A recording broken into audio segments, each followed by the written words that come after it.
दोस्तों, क्या आप भी ये जानना चाहते हैं कि भारत का सच्चा इतिहास क्या है? प्राचीन काल में यानी कि एंशियंट इंडिया में भारत का क्या कल्चर था? क्या भारत की बाउंड्री थी? क्या उसकी टेरिटरी थी? क्या उसके नाम कैसे कैसे और क्यों पड़े? तो चलिए फिर इसी जानकारी को जानने के लिए आगे बढ़ते हैं। और अगर आप चैनल पे नए हैं तो चैनल को सब्सक्राइब करना मत भूलिएगा। नमस्कार दोस्तों, मेरा नाम है लव। आप देख रहे हैं द हिस्ट्री टीवी। चलिए शुरू करते हैं।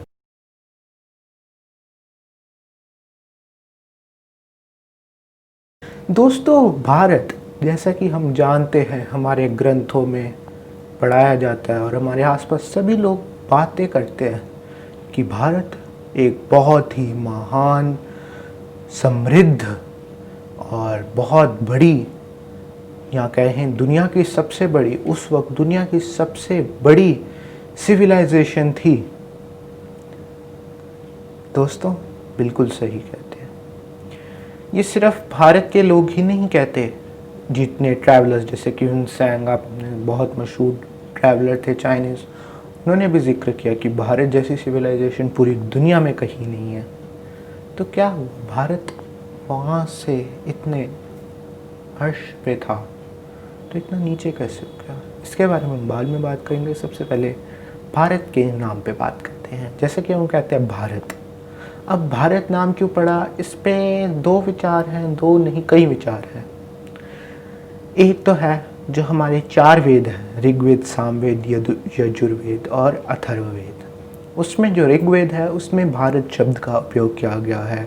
यही जो सिंधु नदी से ब्रह्मपुत्र नदी और कश्मीर से लेकर कन्याकुमारी तक, उसको भारत कहा गया। दूसरा आता है महाभारत। महाभारत तो आपने सुनी ही होगी, बहुत मशहूर ग्रंथ है, दुनिया का इकलौता ऐसा ग्रंथ है जिसमें इतना बड़ा युद्ध दिखाया गया है।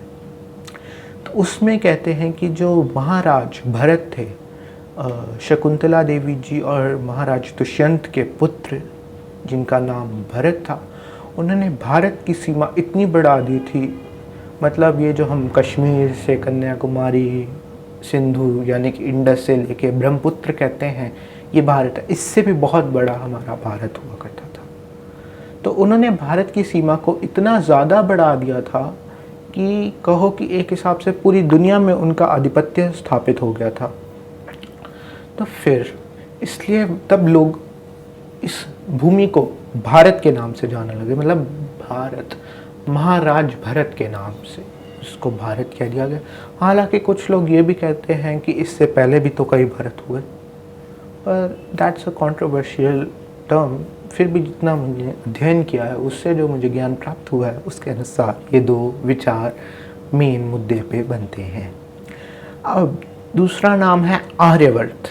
जब मतलब हम आए कि 500 ईसा पूर्व यानी कि 500 BCE से भारत को आर्यवर्त के नाम से ज़्यादा जाना जाने लगा। आर्यवर्त का क्या मतलब है? कहते हैं कि आर्यवर्त मतलब द लैंड ऑफ आर्यंस, मतलब आर्यंस की भूमि। अब ये आर्यन कौन थे?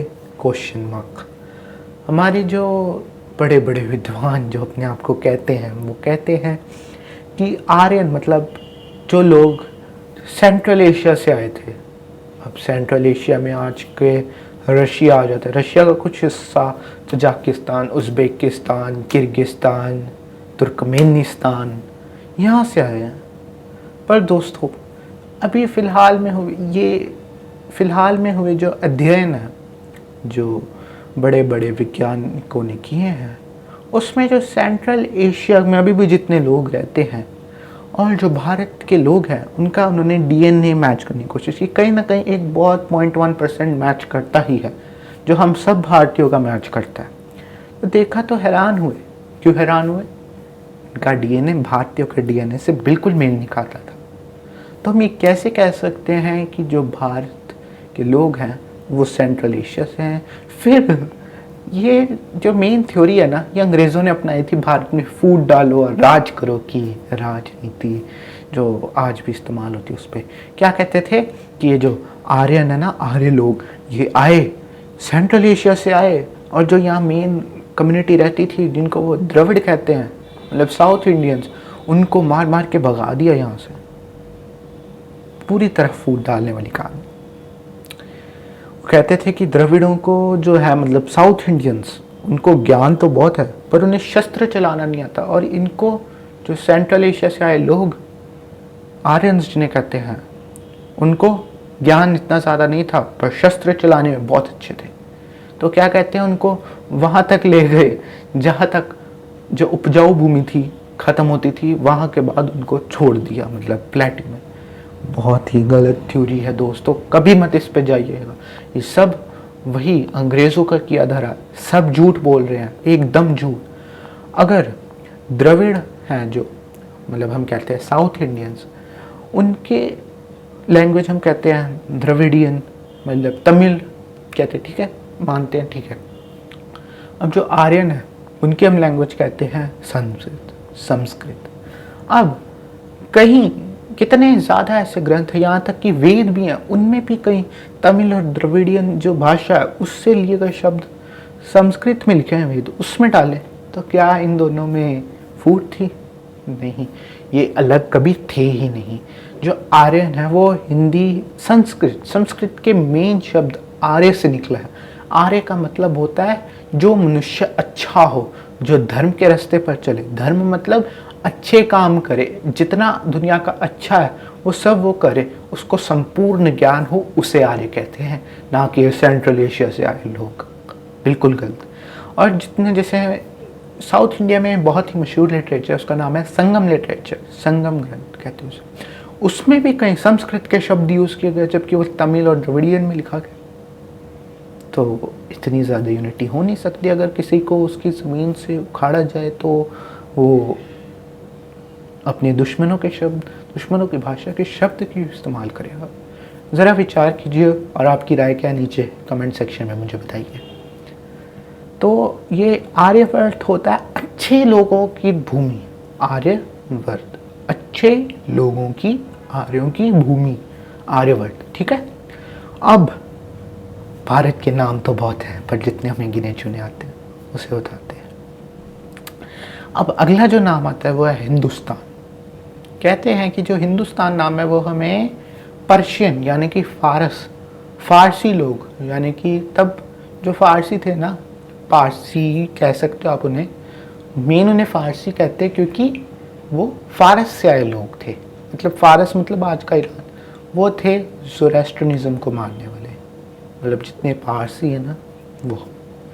उन्होंने भारत को, कहते हैं कि उन्होंने सिंधु नदी के नाम से हिंदू निकाला, सिंधु से हिंदू निकाला, और स्थान मतलब जितना ये एरिया था, सबसे पहले वो ट्रेड करने यहीं आए थे सिंधु नदी के आसपास, तो उन्होंने इसको नाम दे दिया हिंदुस्तान। ये भी मैं सोचता हूँ लोग कैसे विश्वास कर लेते हैं। हमारे भारत के प्राचीन ग्रंथों में लिखा है, हिंदू शब्द का कई जगह उल्लेख मिलता है, और ये तब के ग्रंथ नहीं है, बहुत हजारों साल पहले के, यहाँ तक कि वेदों में भी हिंदू शब्द का उपयोग मिलता है। तो हम कैसे कह सकते हैं कि अगर ऐसा ही होता, मान लीजिए सिंधु के नाम पे दिया, तो उन्होंने सिंधुस्तान क्यों नहीं रख दिया भारत का नाम? उन्होंने हिंदुस्तान ही क्यों रखा? अगर सिंधु नदी के नाम पे तो हिंदुस्तान क्यों रखा, सिंधुस्तान क्यों नहीं रख दिया? हम कह रहे हैं ना सिंधु के नाम पे रखा है। कभी मत मानेगा, गलत है। अब आता है इंडिया नाम, जो कि हमें दिया अंग्रेज़ों ने, अंग्रेज़ों का दिया हुआ नाम इंडिया। उन्होंने भी कहते इंडस के नाम से हमें इंडिया नाम दे दिया, कुछ चेंज नहीं किया। भाई जो फारस से आए लोग यानी कि ईरान इराक वाले लोग थे, उन्होंने जो नाम दिया वही दे दिया। ये जो हिंदुस्तान नाम था ये मुग़लों के दौर में बहुत प्रचलित था और इंडिया अंग्रेज़ों के दौर में।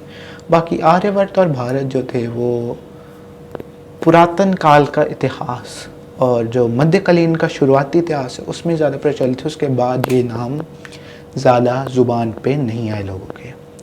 अब भारत की कितना भूगोल था, कितनी क्या भूमि थी भारत की, तो मैं आपको एक फैक्ट बताऊं कि भारत दुनिया का सबसे बड़ा देश था, रूस से भी बड़ा, यानी कि रशिया से भी बड़ा देश भारत था।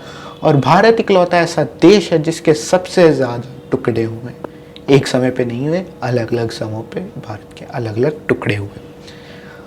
भारत के कहते कुल मिला के 15 टुकड़े हैं, मतलब आज के 15 देश जो हैं उनको मिला के एक भारत का निर्माण होता है।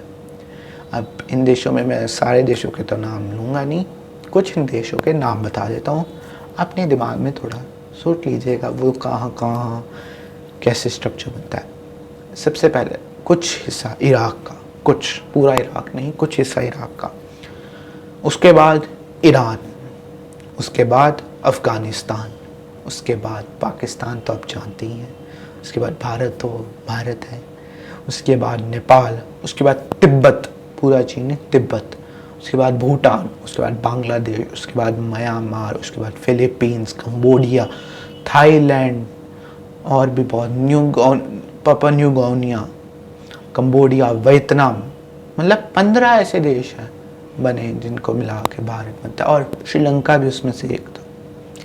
तो भारत इकलौता ऐसा देश है जिसके सबसे ज़्यादा टुकड़े हुए हैं, समय समय पर टुकड़े हुए हैं। पाकिस्तान और बांग्लादेश का तो आप जानते ही हैं, पहले 1947 में ये दो हिस्से, दो हमारी बाहों में कट गई फिर, और ये भारत आज जो आप देख रहे हैं, बहुत शौक के साथ कहना पड़ रहा है कि आज भारत दुनिया का 7वां सबसे बड़ा देश है, वरना सबसे बड़ा देश भारत था अगर इसके इतने टुकड़े ना हुए होते। चलिए शौक से दूर होके अब जो है उसको तो मानना ही पड़ेगा। भारत के कल्चर पे आते हैं। मेनली जो भारत का कल्चर था, अगर हम पुरातन काल के इतिहास पे जाएं तो भारत का जो कल्चर था वो था मेनली जितना सनातन धर्मियों का कल्चर होता मेनली, मतलब सनातन धर्म यहाँ प्रचलित था। सनातन धर्म का मेरा मतलब है हिंदुइज्म, पर हिंदुइज्म सनातन धर्म कहा जाता है। सनातन इसलिए क्योंकि इसका अस्तित्व किसी को पता नहीं कब हुआ, कहते हैं जब से मनुष्य बना तब से ही सनातन धर्म है।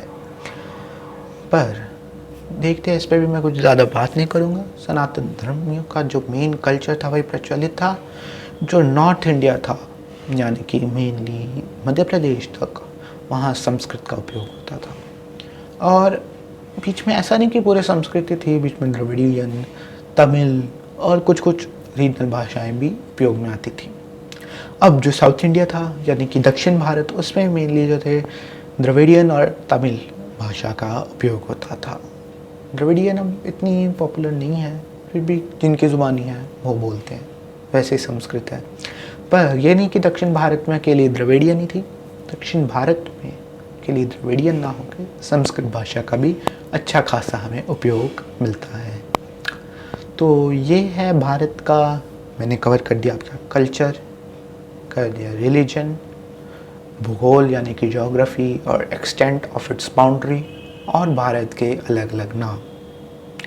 फ़िलहाल वीडियो में मैं बस इतना ही बताऊंगा क्योंकि वीडियो ज़्यादा लंबी हो रही है और आप भी इसे देखना पसंद नहीं करेंगे। उससे पहले मैं ये बता दूं कि चैनल को अगर आपने सब्सक्राइब नहीं किया तो सब्सक्राइब कर दीजिए, लाइक बटन को दबा दीजिए। अगर कोई सुझाव हो या कोई मुश्किल दिक्कत हो इस टॉपिक के रिलेटेड तो नीचे कमेंट सेक्शन में ज़रूर डालिएगा, और इस वीडियो को अपने चाहने वालों के साथ ज़्यादा से ज़्यादा शेयर कीजिए ताकि वो भी भारत के असली इतिहास के बारे में जान सकें। फ़िलहाल वीडियो में इतना ही। देखने के लिए आपका बहुत बहुत धन्यवाद। नमस्कार, जय हिंद, वंदे मातरम।